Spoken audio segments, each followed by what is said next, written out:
I think by June, we may look back at this left-handed slam that iced this game. It might just be the play of the year in the National Basketball Association.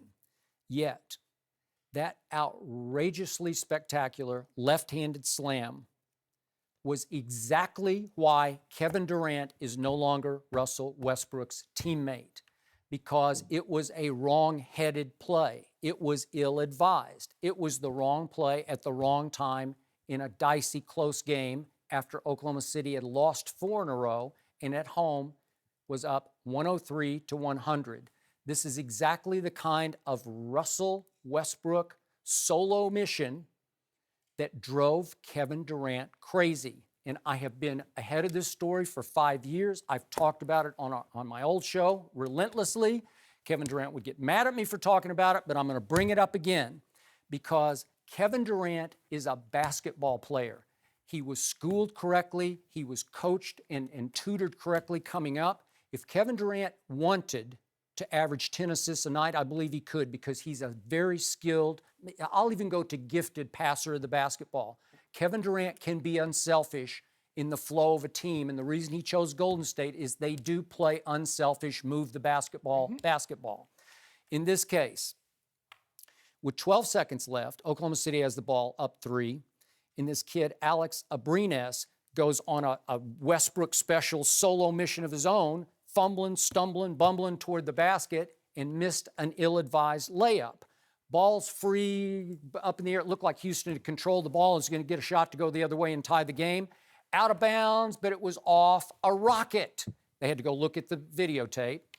And all of a sudden, Oklahoma City gets to inbound the ball with 7.9 seconds left. So what's the correct basketball play here? You're up 3 with 7 seconds left. What should you do? You should inbound the ball to your best free throw shooter, Russell Westbrook, and he should cover the basketball up and make them, with 5 seconds left, foul him and send him to the line for 2 free throws. And all Russell Westbrook would have had to do to make the conventional game-clinching play is make 1 free throw out of 2. A 4-point game, would that stand up with 5 seconds left? I think it would have. It would take a minor miracle to pull it out for the Rockets at that point. But what does Russ do?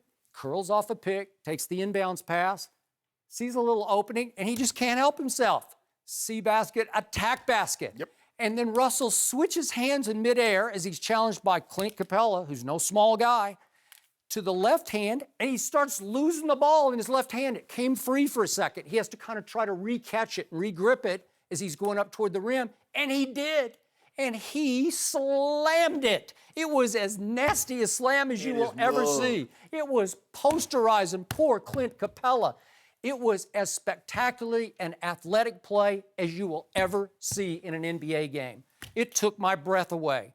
Only Russ could pull that play off. And it's wrong place, wrong time, right guy.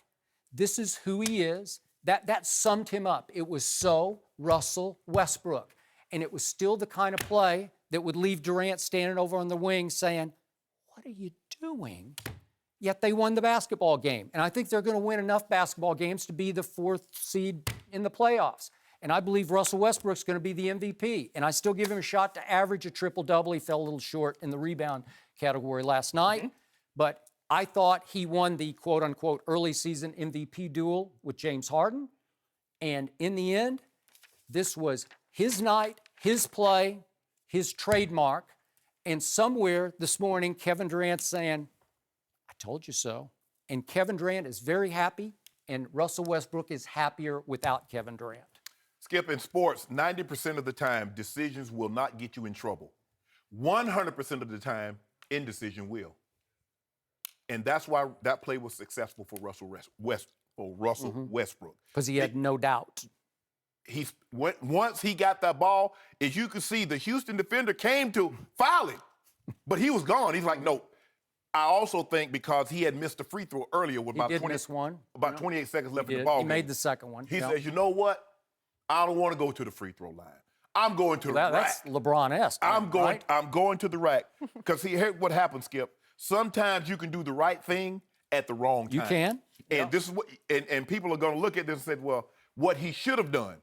And what greats do is that they do things that the normal person say, this is what you should have done, but they don't think like a normal person do. You think, like, get the basketball, cover it up, let them foul, you go to the free throw line, you're 80 plus 85, 90% free throw shooter. If you had been coaching, wouldn't you have coached that play? Wouldn't you set it in the huddle? Yeah, but not when you have great players. You let him and LeBron and KD go make a play.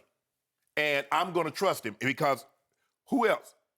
Who else would you want to have the ball from OKC other than this guy? And you got to live with now it's not even close. Like, it's not even debatable. And now you have to be willing to live with whatever decision he makes, good or bad. You do? And that's Skip, my high school coach would say, son, he who hesitates is beat. If he'd have I paused. always heard he who hesitates is lost, but go ahead. Well, see, you was hesitating. That's why I beat you all the time in these debates. But that's neither here nor there. Well, that's delusional. But go ahead. Skip, I don't have a problem with what he did.